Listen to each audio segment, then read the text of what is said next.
celebration. Yes, the other man wearing black. That's good. And then also, well, I'll talk more about it later, but there's lots of stuff to see here if you haven't walked around yet. You should expect to do that after this. And we have a ton of food, so you don't have to drive into town to get snacks. Um, so I'm going to just say a couple things. The first is I'm going to read you excerpt from a letter that my father wrote to David Crust, a very long-time family friend. He's around here somewhere, and there he is. He's been helping us out for a few days too to get ready for this. David Crust, I think you said you were 23, and you wrote my father to ask him how to learn about bonsai, and that was how many years ago? 30? 4? Okay, 40 years ago. And my father emailed you, sent you a letter back asking you to tell him about yourself, and then you responded by asking him to tell you about himself. So this is just a part of the letter, but it's super interesting. So my father says, I came from a family beset by the lingering illness of the oldest son. By the age of 3, I had mastered being alone and enjoyed the world of creative fantasy. I started gardening at 6 and building models at 8. There was no plastic back then. When I was in 6th grade, my oldest brother smushed himself irreparably in a hot rod accident, and the blame fell to the surviving siblings. Thus, my anti-sociability was reinforced. In high school, which was the best in the nation for 2 of the years I was there, I became a landscape architect and a collector of gorgeously absurd reptiles. In college, also tops in the nation, I spent a year in Germany and taught ecology in the summers. Then I went to an oppressive grad school and learned about the system. For a smart kid to be a good limnologist, which is a freshwater biologist, or a good anything scientific, he must pass through the system and kiss many asses. This desire to comply with the system ended with the optimistic philosophy of the 60s. My background made bonsai the useful passion by which one escapes from society's differing but stifling demands. It is a passion, and I pursue it for that. If I live to be 83, I will not have mastered it, because the art is alive and confounding. I do bonsai because I do bonsai. My income tax this year was 0 because I do bonsai. I do not take an unbonsai vacation or loaf for more than 3 minutes before it becomes bonsai. It is a passion. So, yeah, I mean, he talks about himself as an artist. I don't have a lot to say on it, personally, and also a lot of you know him as an artist. So, if anyone wants to talk about that, that's great. But I also make art. I've made a lot of art, and I've made art with my father. But I never really thought of him as an artist because kids are always like that with their parents. That's just what he did. And another reason that I never thought of him as an artist is because he never really gave me any advice. So that's a weird thing to say, but he had a lot of advice, I think, from his parents. And they wanted him to do specific things and be a specific way. And I think he literally never told me to do anything, except chores. So this was a great place to grow up. There was lots of entertaining things to do around here, to go on restoration jobs, to pick up carloads of clay, to fool around in Mother's silversmithing studio, play with precious gems, which somehow I was allowed to, and to hang out in the wood shop, and I hang out on the shelves at LCA. I was always entertained, even as an only child, and I was pretty much on my own reconnaissance. Again, sort of not being told what to do, just doing whatever I wanted to, wandering around, playing wherever, completely unstructured. And when I turned 12, from there onward, I was given complete freedom. I had no curfew. There was an expectation that I report that I was alive, but I was completely unstructured. If I did something stupid, though, my father would mock me What a surprise. Which was shockingly effective. It was very motivating. I got really into pottery in high school. We talked about pottery a bit, but mostly about technique. He never, again, gave me advice. This is how you should be expressive, or what it should mean. And finally, when I wanted to go to art school, he encouraged that, and explained, why he chose to be a scientist, because he had to choose between lawyer and doctor, and so that was the only way out. But he never really gave me any advice about a career, about how to make money, or how to spend my time, and it was completely open. And even though I was very free, we still bickered constantly, as teenagers do. And I'll cut to the chase on that. This is one of the most important things that he ever did for me. This is what I'm trying to build up to, that I was free to do whatever I wanted, but still the child until I went to college. So I went to college when I was 18, like you do. I was gone for 3 months, and up until that point, we bickered constantly, we fought, and I was always angry because he never took me seriously. So I was still the child. And somehow he got his shit together, and in 3 months transformed himself. When I returned home from college that first time, I got the respect I so much wanted. He treated me like an adult, and it was a huge thing for me. So that's the story I wanted to share. Yeah. So yeah, please. He was an inveterate prankster. If you would like to tell a story of something that happened to him, something that he did, please do. And yes, if you ramble on too long, Robbie here will bang the gong.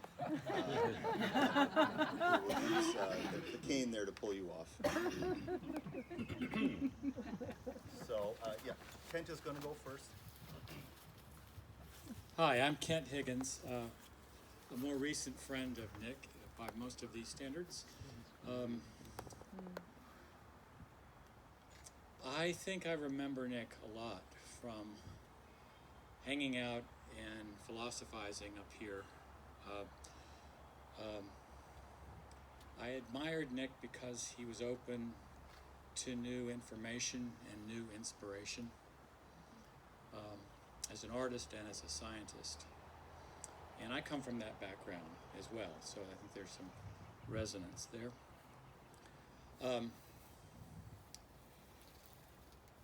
Nick had disdain for anyone who figured out there was a final answer, either fundamentalist, religious, or civic, or neither. And I think that's what kept the conversation alive over the years. You never know what you'll be remembered for. I was talking with my daughter, who's 30-ish now, and she remembers the ferret. Of all things, Nick is the ferret buddy in her memory. I remember a trip to Utah to look at sublime rock formations and arches when we pulled out onto the highway with a cattle truck off to our front left in a bright white new van. And Nick's riding shotgun. The van pulls ahead and decides to flush the manure off the truck. And that was the height of the trip. Joanna remembers this. Forget about the arches. It was the cattle truck. So, in my tradition, which is partly Methodist, we borrow at moments like this from the Quaker tradition of getting up and saying something. What was the old phone message? Profound and deep, but not very long. So, here you go.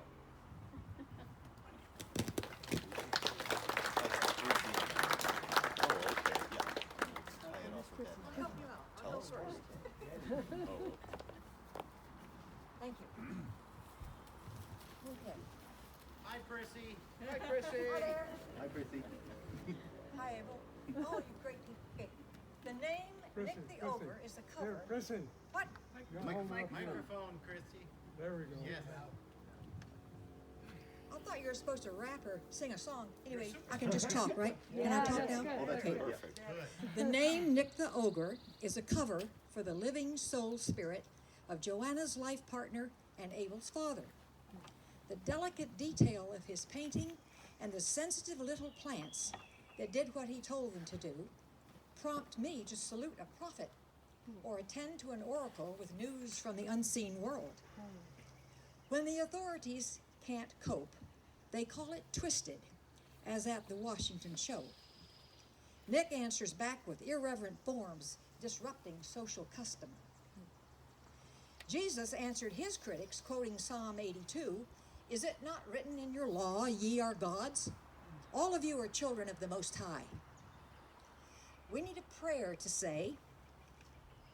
Mary Oliver wrote this poem called Praying.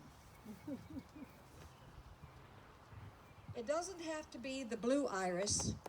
It could be weeds in a vacant lot or a few small stones. Just pay attention, then patch a few words together, and don't try to make them elaborate. This isn't a contest, but the doorway into thanks and a silence in which another voice may speak.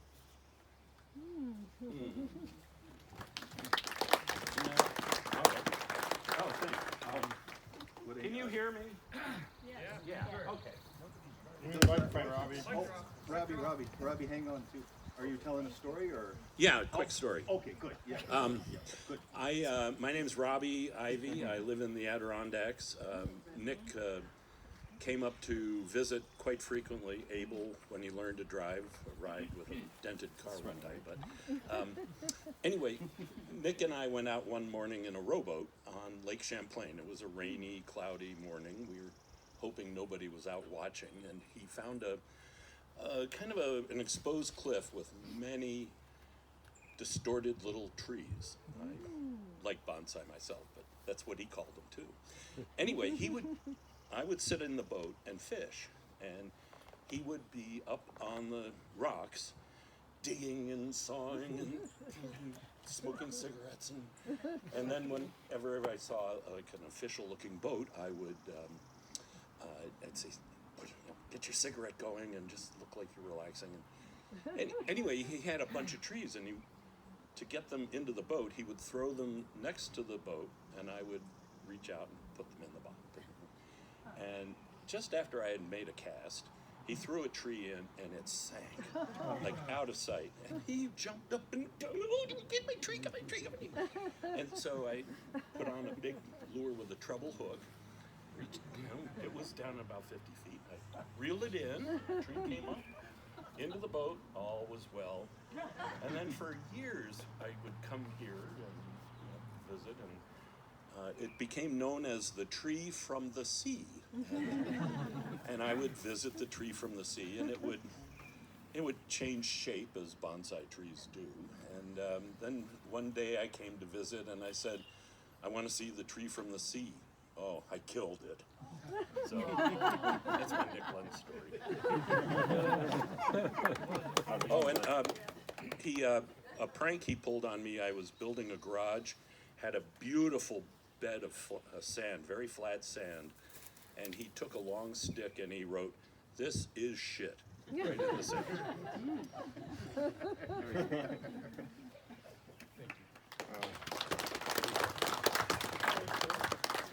Hi, I'm Dan Herr, and currently live in North Carolina. And I first met Joanna, I think around 1969 or 70 through the Wilbies when you were silversmith in Deerfield. Yeah. And I had the pleasure of meeting Nick the following summer when Nick and Joanna took me in to be an apprentice for Nick. And they let me use the sleeping closet upstairs for the summer. I worked summers through, I think, about 1974 or 5. And learned a lot. Learned about irreverent humor, learned to appreciate bonsai, learned about good food, and a little bit about woodworking. How many of you have had the pleasure of sharing a meal with Nick, Joanna? All right, yeah. Any curries? So I just want to have a couple memories. I just want to share one that they told me. And it's about a time when Nick and Joanna, I think, traveled maybe west to California, and Nick left the bonsai garden at home, entrusted to a friend who had a partner. And while they were gone, they invited some of their friends to come, who invited other friends, and you know how it went. So by the time they returned, the house and property was quite full. And a couple of them left. But they knew how good it was here and how good the cooking was.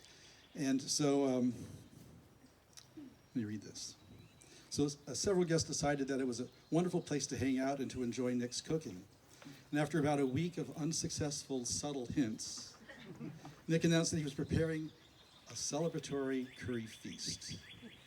Let's see what's coming. That evening, with the house guests seated around the table, Nick and Joanna brought in a bowl of rice and a huge pot of curry, which smelled wonderful. They proceeded to serve each guest a bountiful portion of the rice and curry, which they ravenously devoured. Then Nick and Joanna gently poured glasses of wine around the table, and as they sat down at either end of the table, the guests had already begun to serve up seconds. Nick and Joanna sipped their wine and thoroughly enjoyed the scene before them. A few minutes later, one of the guests noticed that Nick and Joanna hadn't served themselves. He complimented Nick on this delicious curry and noted that it was different from other curries he had eaten with them. He asked Nick, well, what type of curry he had made. So Nick slowly rose and went into the kitchen, and as he came back with 2 cans of Alpo, several of the guests had already gone into their thirds. Nick quietly mentioned that this is what they'd be offered for future meals. By the next morning, all the house guests had left. Issue resolved.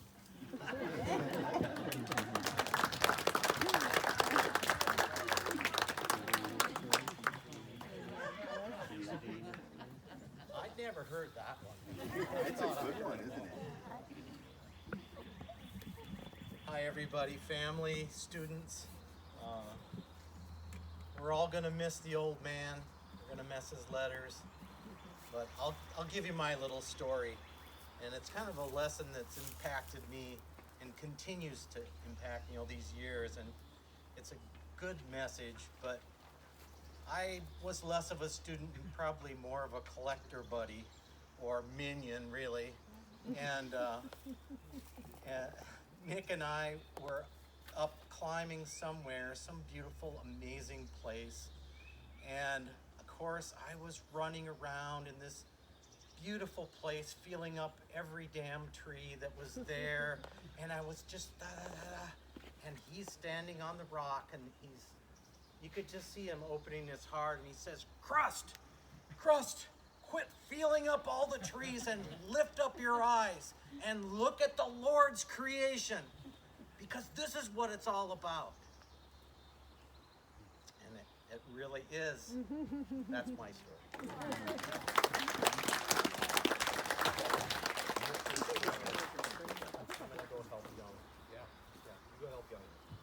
Good afternoon, young Wendell. I see you. Listen, thanks all you guys for coming. A lot of you are older students. There's a number of you that are also, like the 25-year journey that I've been on with Nick.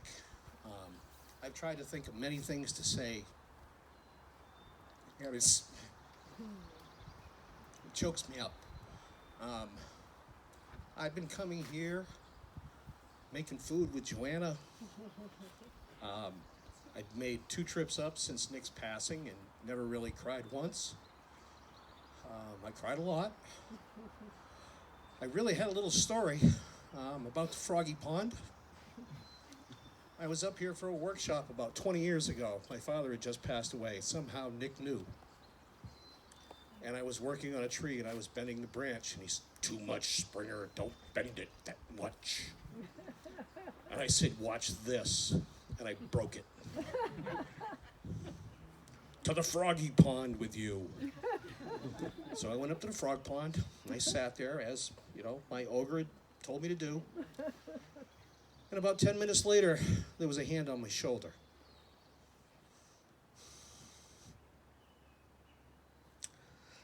It was Nick, and he said, I know about your dad.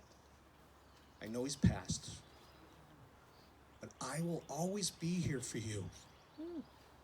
And I said to him that I would always be here for him too. You know, it's a promise that we kept. You know, thanks guys, all of you, for coming.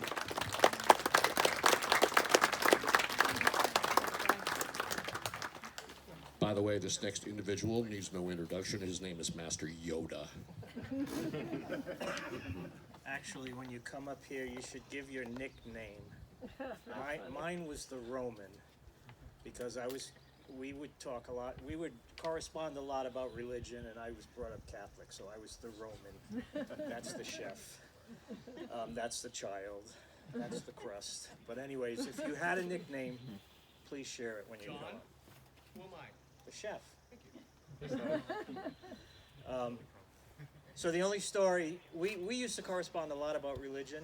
I don't know why, but we kind of had an interest in it. And when Nick came to my house, I think it was about 2001 or 2, he did a little workshop. And it was a Saturday. He slept over, and I said, you want to go to a Catholic Mass? Sure. We go to the Mass.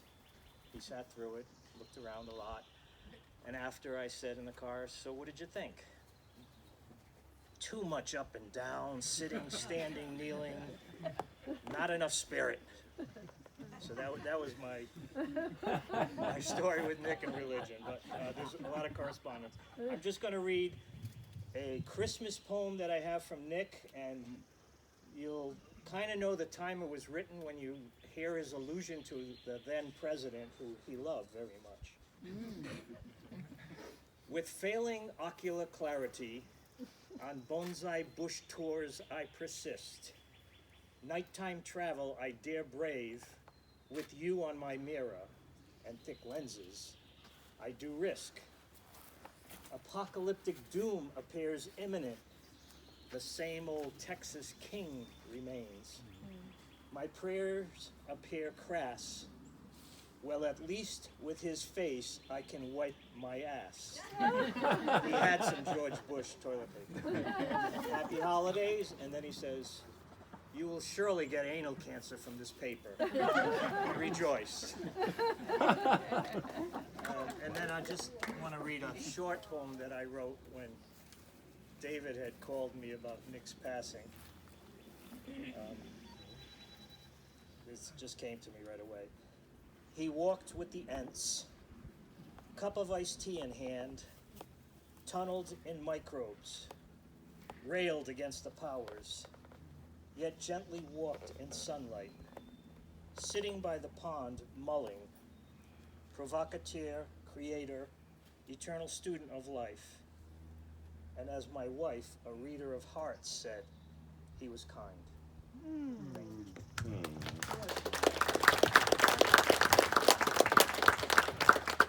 Thank you. Oh, yeah.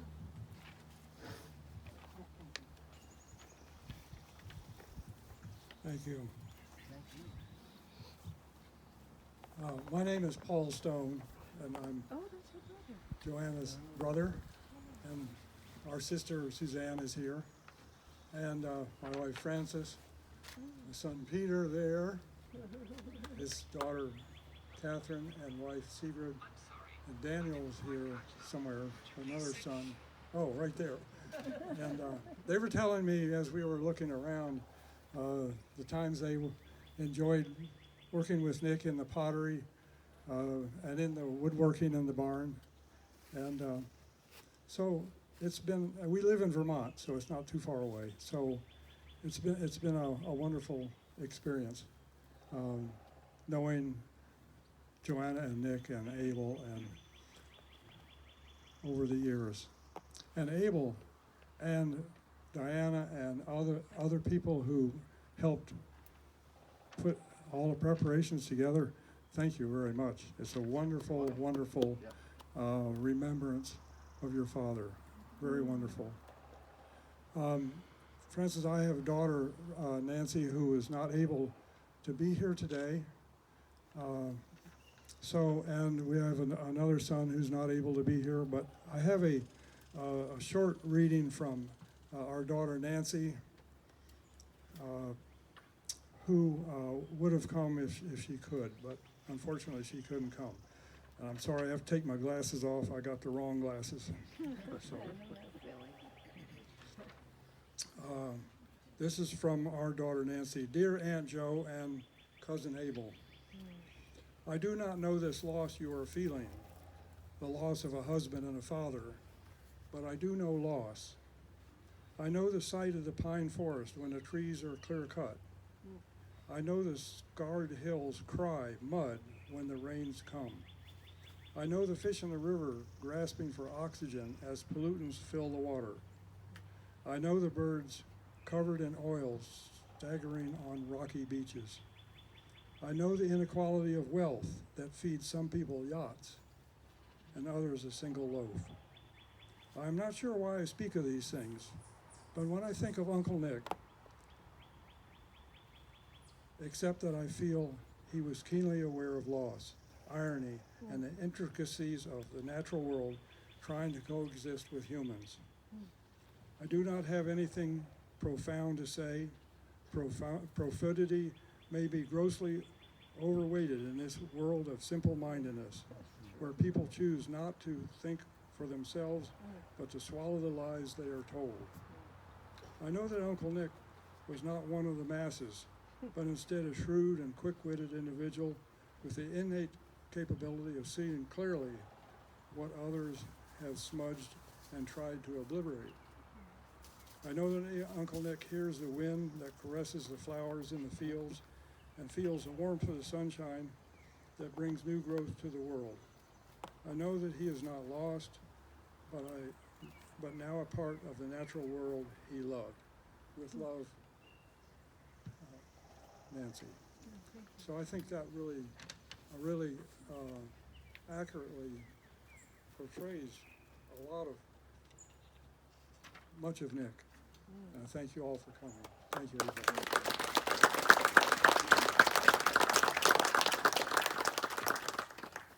Yes, please, Jim.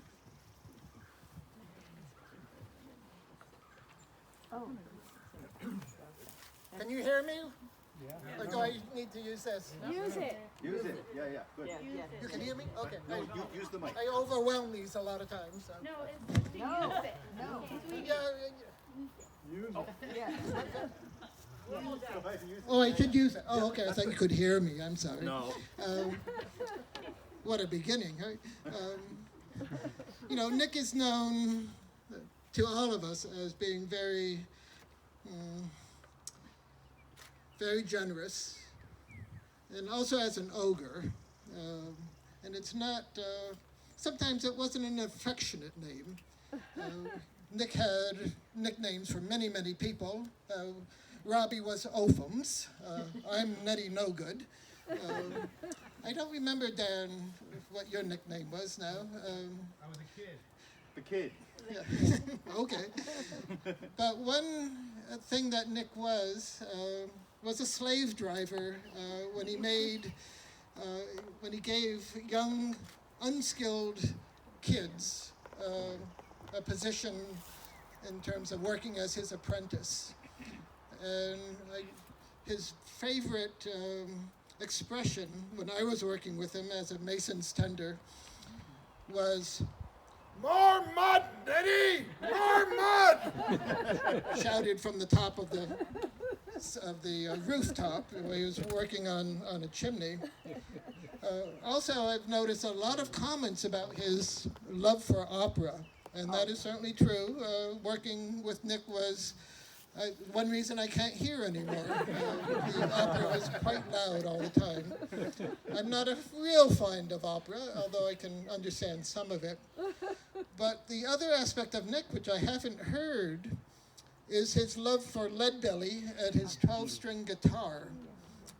Now, Nick's 12-string guitar was never in tune, but his favorite song on the worksite, at least for me, was a song called Grizzly Bear which is a chain gang response song, which was appropriate working with Nick.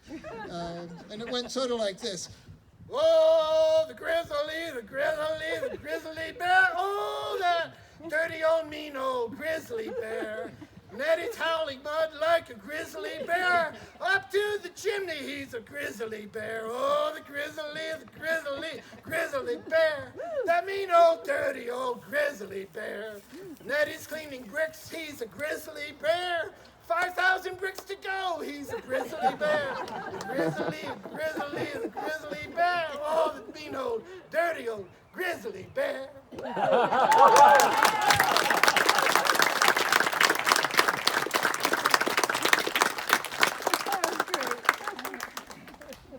Anyone? Going? All right.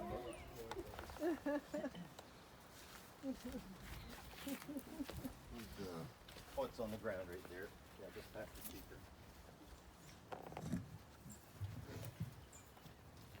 Well, I wasn't really planning to share today, but I just, well, I met Nick, probably like 2008, 2010, I think.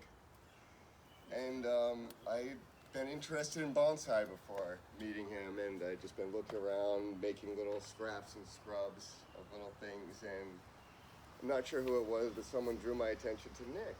You know, and I just lived in the next town over in Wendell. So I tried finding his number, couldn't find his number anywhere, and I ended up coming across his address. So I thought, well, what better way to get in contact with him would be to write him a handwritten letter and give him my phone number. So ended up writing a letter telling him I was interested, didn't really know anything about it. I just lived in the next town over on Wicked Pond Road. One day I get a call from an unknown number, and I hear this, "Hello, is this Mr. Tolsdorf?" I said, "Yes, speaking." "Interesting. I thought only perverts and pedophiles lived on Wicked Pond Road." I said, "I assure you not. I'm neither one of those." I just described that I was interested in bonsai, and he said, "Well, do you have any material?" And I didn't even know what material was at that point. "Bring some of your trees over this weekend so I can give them a proper assessment and such and such." So we go over there, I go over there and I bring my scrappy little trees that I ended up going out 2 days before because I was embarrassed of what I had. I'd gone to a bonsai garden, I can't remember. And I had purchased these small, scrappy little larch trees because I knew he liked larch. And he looks at them and kind of looking at them as they're across my tailgate. Well, I think this will be suitable. And he invites me back to a class. And I show up and there's some other students there, some really amazing people, and I have a table. And I have my little scrappy trees there, and everyone's kind of looking, and Nick's talking to me, and I just am starting to make some really nice friends, and I go out for lunch, and I come back, and all my trees are on the ground. I'm like, well, my table's cleared, and there's this beautiful specimens there. And I'm looking around, and I think it was Chris. He looks at me and he says, "You gonna work on your tree?" I'm like, "That's not my tree." He's, "Yeah, it is." Well, Nick had gone, and all of a sudden then the students are giving me material to work, which is a much higher class of anything that I had come across. And Nick had encouraged them to give me this material and take me into their group. And I just felt really, really honored. Really sad because I hadn't seen him in years before this, and just really had hoped to see him again. But I just wanted to share that story. Thank you. Thank you.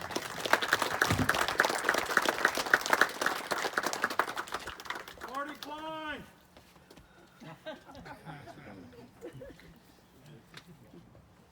Marty. This is not the droid you're looking for. Hi, I'm Marty Klein, and my name was the Klein. And I have to confess, the child, the son, never sat well with me. But I loved him anyway. I think a lot of things that he didn't necessarily sit right with you, but when you thought about it long enough, you realize there was a depth there that you may not have known.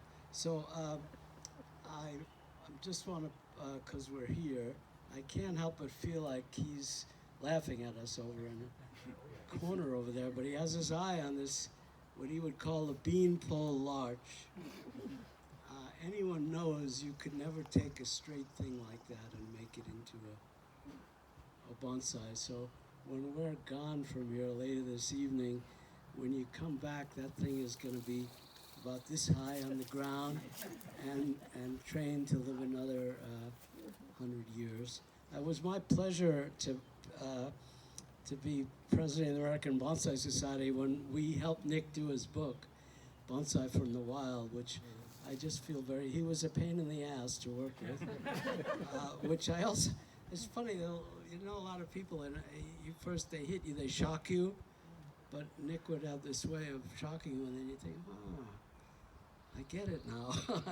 So I feel very grateful for that. So thank you.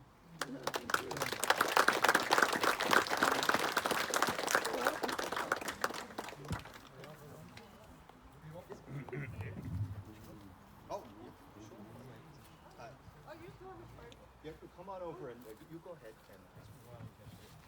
Just want to say hi to all Nick's students and friends. Hi, Young.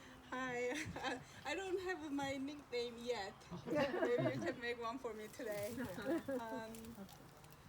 So I drove 5 hours straight here to attend the ceremony from, today's the World Bonsai Day.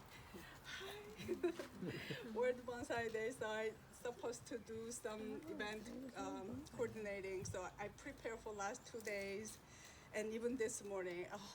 Last 3 days was very crazy, but set up everything, and I drove all the way up here to be here. I'm so happy and honored to be here.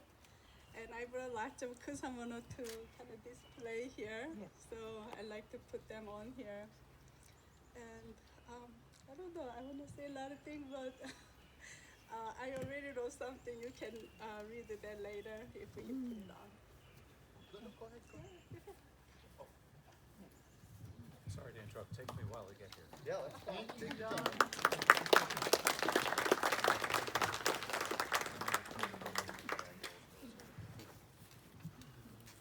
This thing is, it doesn't travel. Hi, I'm Bob Neames. I've known Nick for a long time. So, before the first national show, what was that other event? The World Bonsai. The World Bonsai, that's what it was. So, when the World Bonsai came along, Nick said he couldn't go to the event himself, but he asked me if I would transport 2 of his, the Norns. Do people know the Norns? Yes, sir. Okay, so he knew I had a car that was big enough to carry the Norns.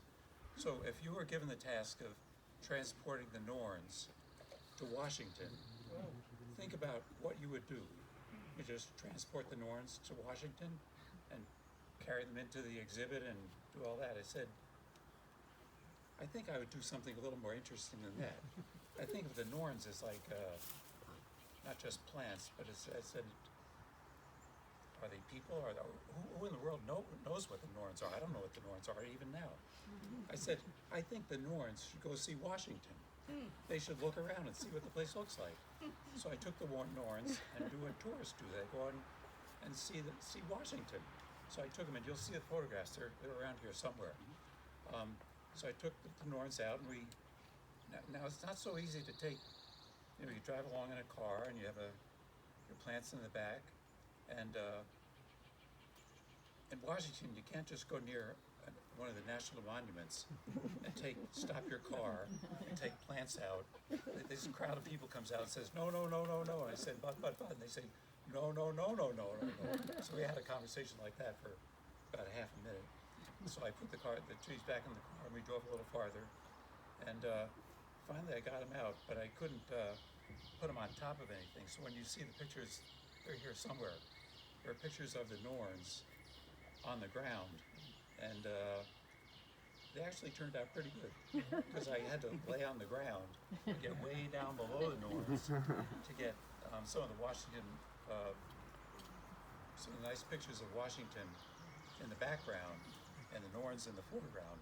So you should look at the pictures. They turned out pretty interesting, but it was quite a challenge to think, what in the world would you do if you had the Norns in Washington, and not just as like tourists, you know? So that's what I did.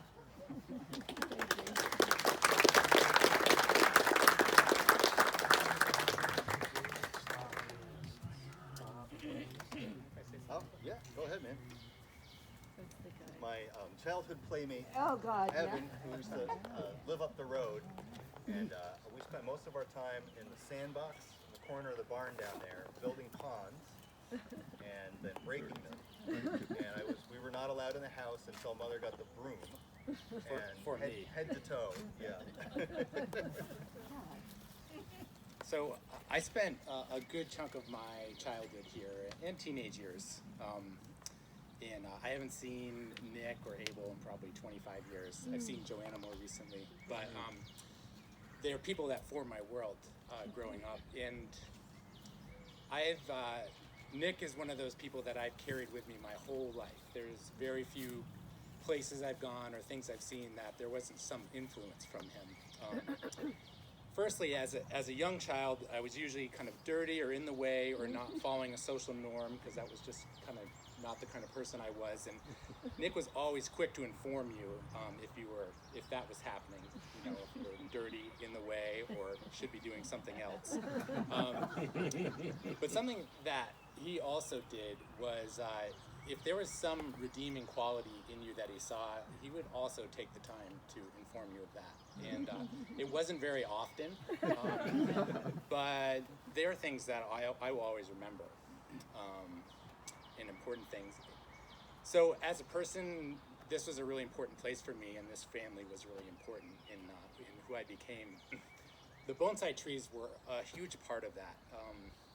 I don't really know much about bonsai as an art form besides as an appreciator, but what I do notice is that these little trees that I spend a lot of time around, one time when Nick broke himself cutting a branch off that tree over there, I had to take care of his trees for I think a month or 6 weeks, and so every day I watered them, and I didn't kill any of them, and they were a little bit too healthy by the time it was all over, and that was his only complaint, because I didn't understand that I should be thinking evil thoughts towards them as I walked by. That's what he told me. He's like, you don't want to be thinking good thoughts every day around these trees.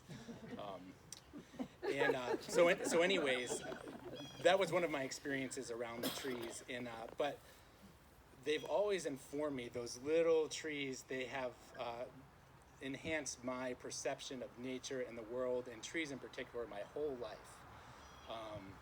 And I always reflect and compare, because these big white pine trees I also grew up under and spent my time around, and then I see them everywhere. And there's just a relationship between this intimate, experience and knowledge that he had of these trees and working with them that I just carried with me and have thought about a lot, and with no context besides that. It's always present for me. So I've spent my life in the wilderness, growing plants, as a farmer, and I just did, this place was really important, and Nick was a really unique character. I have not met, nor probably have any of us met many people like him out in the world. He was good. He was a good cook. He was a good carpenter, a great potter, great at growing bonsai trees. If you like discus fish, he was good at that. The first time I ever saw him, he was building a beautiful chimney in the center cape across the road, and I was there dirty in my diaper, staring down the hole at him. So I appreciate all those things about him.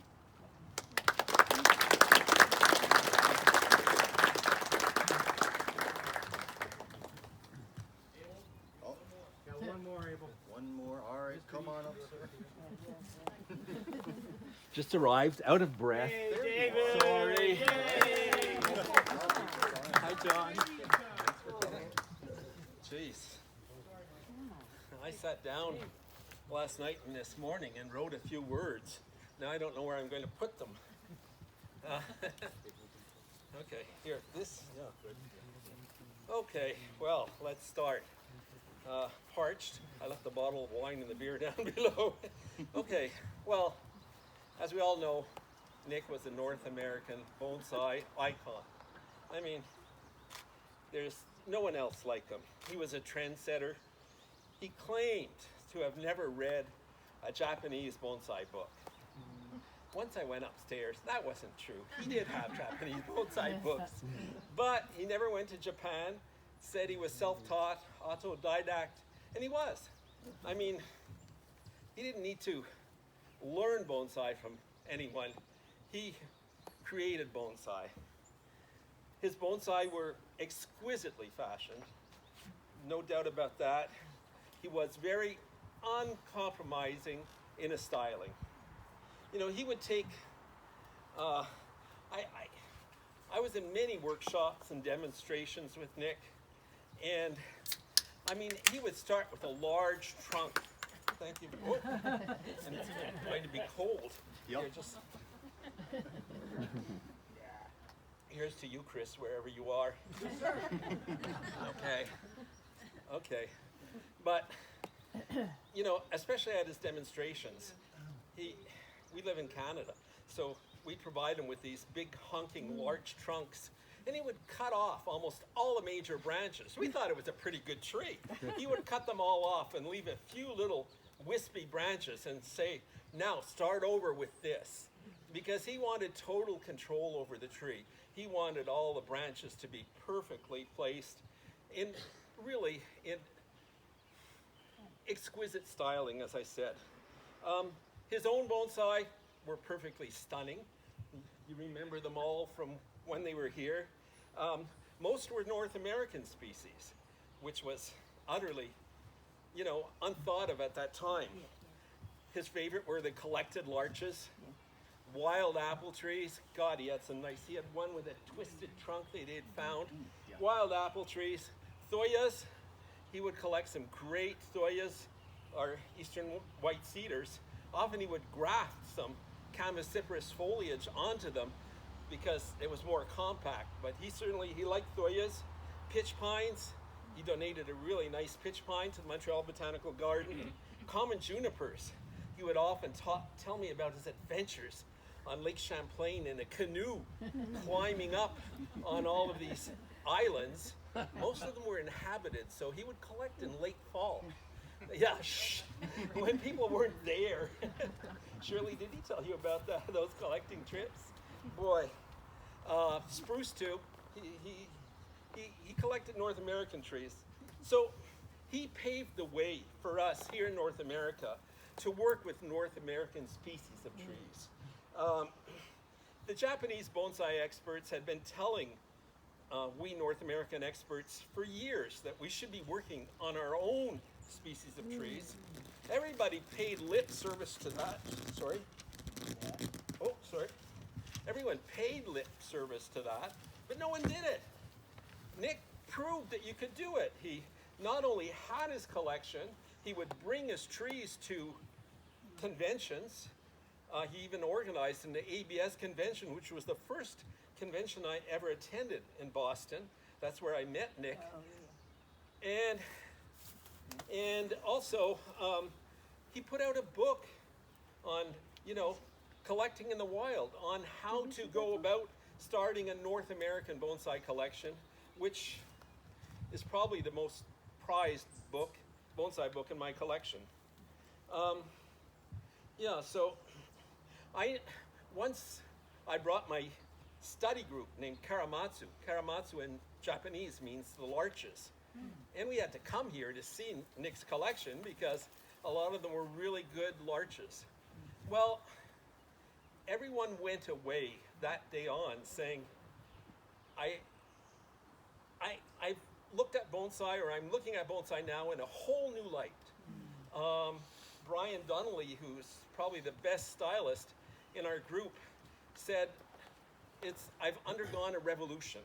He started restyling all his trees. He was so inspired by the way Nick wired and placed the branches on his larch trees. So he really did have an incredible influence over North American bonsai people, okay? Nick had a reputation of abhorring traveling to do demonstrations and workshops, especially for clubs. He didn't like doing it very much. But he became a mentor for the Montreal Bonsai Society. I don't know why. You know, he came at least 5 times to Montreal. He liked the food. The food, yeah, I'm getting to that part. Am I going on too long here? No.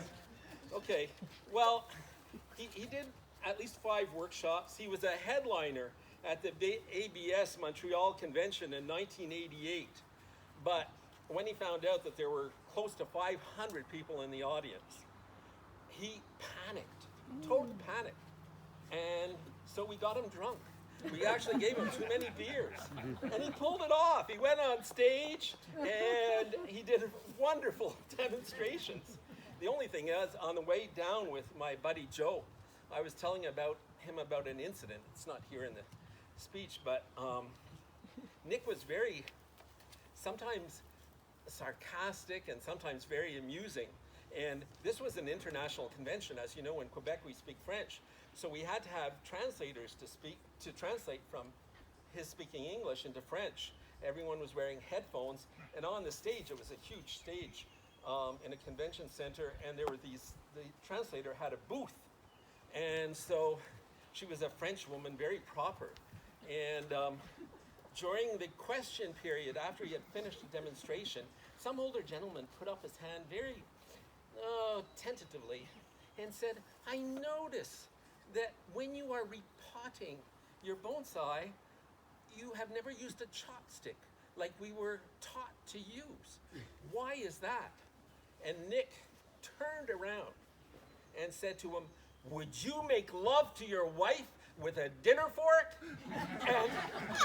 And then he walked up to the translator's booth and knocked on it and said, and I want you to translate it exactly the way I said it. She was so insulted she walked off the stage, so the rest of his speech didn't get translated into French. It was so funny, but we were pissing ourselves laughing. It was so funny. So that was Nick. Nick was Nick. And then we had a convention, a symposium in Montreal in 2003. And it was for the 25th anniversary of the founding of the Montreal Bonsai Society. And we had invited about 5 European experts, Germany, France, Italy, everywhere, Austria, and there were Japanese and Chinese experts. And they were all attendees. And Nick decided that he was going to show his slideshow of the irreverent and not for Christian ladies bonsai. The Europeans, the Chinese and Japanese did not know how to take it. They were like stunned. They were there, oh my God, is this bonsai or isn't it bonsai? Do we clap? Do we not clap? What do we do? Some of them were just thought it was the greatest thing, and others were so totally shocked by it, which was exactly the effect that Nick wanted. He wanted people to be, horrified and just to be, it was revolutionary, and he wanted people to react to his bonsai, and he got it, okay? And what I liked a lot, I enjoyed about Nick was he was often really sarcastic, but in a good way. He had a nickname for everyone. I was the fake Frenchman because I would always speak to him in English, but I'd show up with a whole bunch of French-speaking people, and when we were together, we would speak French. And he'd walk up, Easterbrook, you're a fake Frenchman. Sometimes he called me the prison warden because he had donated some good specimens of larches to the Montreal Botanical Garden, and he said the branches were getting too fat and they were too healthy. So he said they looked like a fat, prison matrons, the bonsai that he had sent to Montreal. So, fortunately, I didn't take it. I have a very thick skin. I didn't take it too badly. Other people were called the ogre, the devil. Remember George LeBolt, the devil? In 2003, George LeBolt also brought a whole busload to our symposium. And Nick made a deal with me. He didn't want to see George, so he said, whenever George got close, we had to spirit Nick out of the way. So we spent the day, we had like bodyguards, security guards that would surround him and hustle him off wherever he was so that he wouldn't see George. Yeah. But he only gave nicknames to people he really liked or really hated. Okay.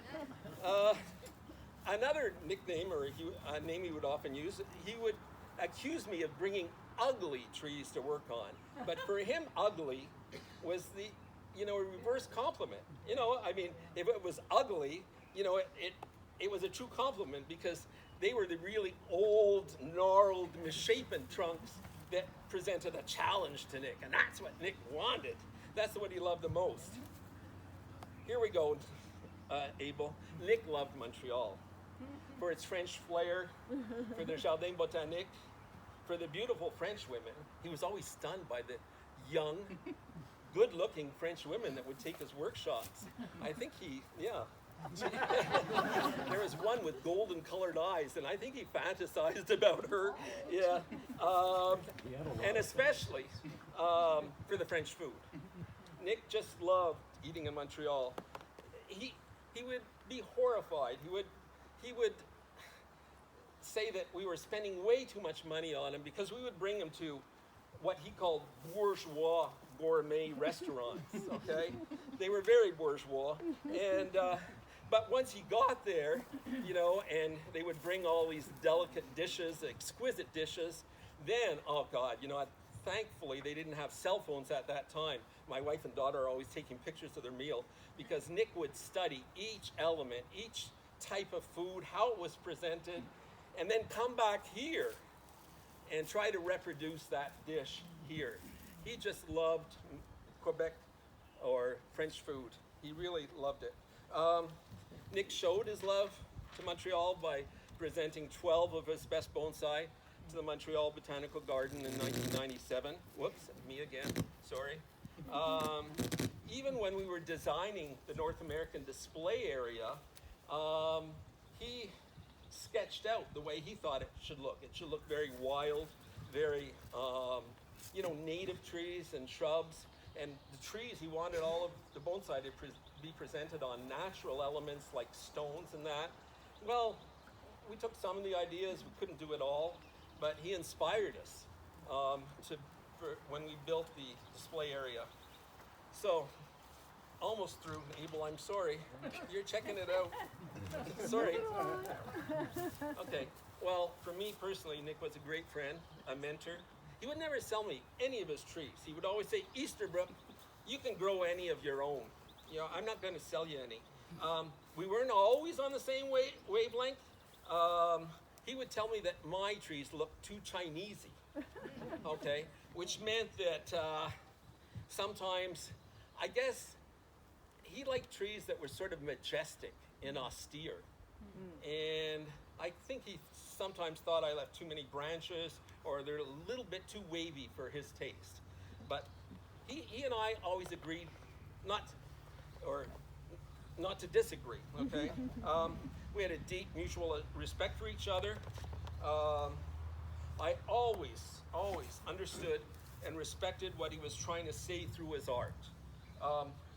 When in his Desert Storm series of his trees and his pots, his horror of war, especially appropriate at this time, his horror of U.S. conservatism and white supremacy. I remember coming, the garden over there, and all along the little points on the fence were little George Bush heads that he had done out of a plastic doll's head. But each one he had changed the face of George Bush. There was him grimacing, yelling. Each one was different. It was great. So that showed his disdain for this white supremacy. his disdain for religious orthodoxy, where hidden behind was the not for Christian ladies part of the collection of racy bonsai. And finally, he wanted to sort of shove it up people's nose, the unorthodoxy of his bonsai. So what he would do was he would do wild bonsai, like root over bowling ball, root over antelope vertebrae, root over pistil. I mean, that was just to shock you and get you thinking about art. So I really like that. So We got to move along. okay, sorry. Okay, I was 6 lines left. Is that okay? Or okay, just this. Okay, sorry. I always overdo it. Okay, Nick was truly a once-in-a-lifetime, unique bonsai artist that made a lasting impression on all of North American bonsai through his trees, through his pots, through his letters and his journals. Okay, and the articles he wrote in bonsai magazines. He had a very unique. He was very sardonic. He had an off-putting style that endeared him to most of us that knew him, and sometimes he was disliked by others because of that. They didn't understand him. So, in all, I feel really, truly privileged to have known and loved Nick Lenz. Thank you.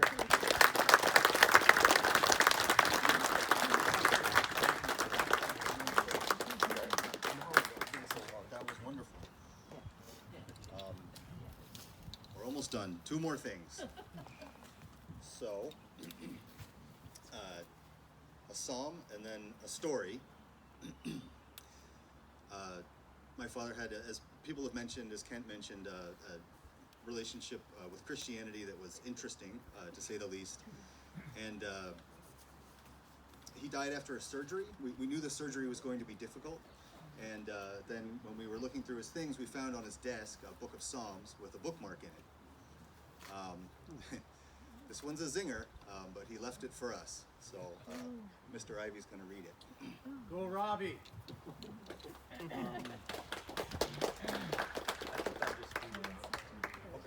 Yeah, you go do whatever you do. Okay, this is the serious stuff. Psalm 39.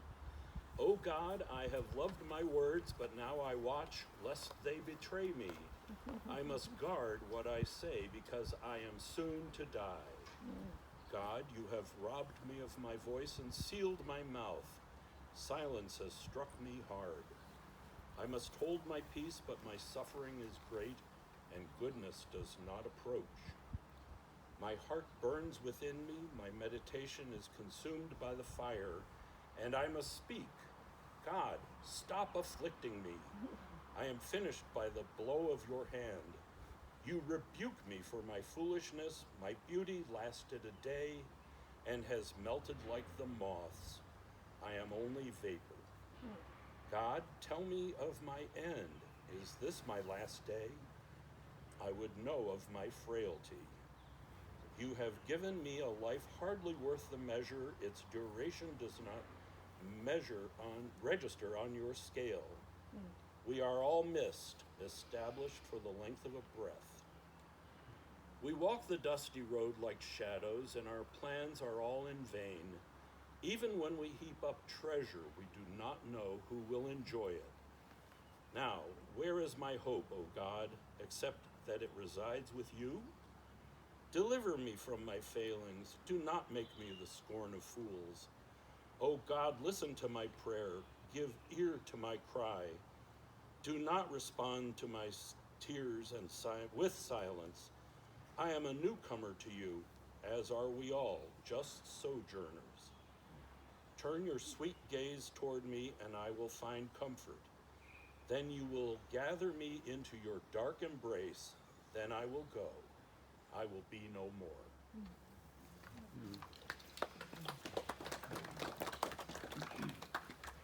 All right. One more story, then we get to eat. And we can start the line for the bathroom. It's going to be great. This story I heard recently from a gentleman who is here and asked to remain anonymous. they were working in Hadley, my dad and this fellow and another fella who don't remember his name. They finished up the job for the day. They're driving back through Hadley, you know where the mall is, the town common in Hadley, and there's a traffic light on Route 9. And they stopped at the traffic light, and they saw a commotion at the Catholic church. And there were workmen moving stuff around. They didn't even really notice, moving stuff in or out or something. And they saw this statue, this religious icon with 3 figures right on the curb on the side of the road. And they knew instantly that they were going to take it. Whether or not it was garbage being given away or was a precious item being moved. So they pulled the pickup truck over as close as they could. They jumped out and they ran, grabbed the icon, ran back to the pickup truck, tied it to the headboard with the 3 heads sticking up above the cab. And then, because it was kind of obvious, to avoid detection, the man telling me the story had 3 paper bags, which they put over the heads of the icon. Now, other people may know this story, so I would love to hear more versions of it. At the time, they drove home. They were undetected, and they drove home. And I don't think my father was feeling guilty about it, but he was always a little nervous about the law, and he was working on a house at the time where the chimney was only about 4 feet tall, just about halfway up the first floor. So to get rid of the evidence, just to make sure he was never found guilty of stealing the icon, he made a new chamber in the chimney where that icon lives today. There's no opening, or there may be an opening, somebody might know. I've heard it both ways, but I'm 99% sure the people that live in that house now have no idea. There's your prank. Thank you. So just there's food down at the tent, and I only was able to tell a few people, but there's lots of stuff to look at. Go in the greenhouse. There's 1,000 photos and things. He left behind everything sort of very carefully preserved in a drawer, all his good stuff. So all the good stuff's in there. There's a projector and a slideshow in the barn. You'll see an open door on the end. There's a porta potty. And finally on the porch, down by the house, there are weird sculptures. They are weird. Oh, I'm sorry. I'll keep you for one more thing. I have to say thank you to everybody that helped out. So, just so I don't miss anyone. I know it's like the Academy Awards, music. So Mr. Crust and Springer and Andy Bello, they've been here for 3 days now, working on the grounds and just making everything ready for everybody, and that's been really amazing. Hey, Abel? Yep. By the way, there's like a brown spread that's down there with the food. That was one of the favorite things that Nick loved for me to make for him. It's called rillette, and it is from duck. Yes, that's right. Highly recommended with crackers, unlabeled. It looks like dog food. Speaking of alcohol. After he passed away, we had way too much duck, so it's made with Nick Lenz's duck from the freezer. And I want to say thank you to Jim and Phyllis, and to Joy and Lynn and Peter for hanging out with us right after he passed. That was really great. We really appreciate that. You've always been there for us, so you're like family to us. And then to Lynn again, and Beth and Memo for setting everything up. So I just found all the photos. They put everything together. And of course, thanks to my wife, Diana, who I think has scooted away. Yeah, that's all right. But she is taking care of all the food. And also, of course, is my confidant and sounding board, so I don't do anything stupid like I had planned last night for this, for my speech. So thank you, Diana. All right, thank you for coming.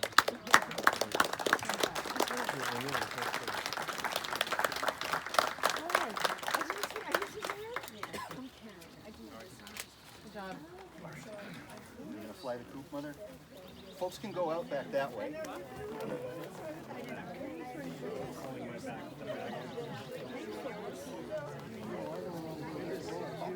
going to hand it over to someone else. Well, I asked once. Dan, I'm so used to asking people for help on this trip. You leave that in the greenhouse. Okay, thank you. Sure. Is this Daniel? Good. Daniel? Oh, yeah. So I can try.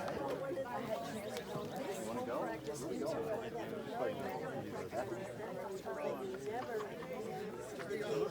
With your concave cutters left there. Because if you do, he'll use them.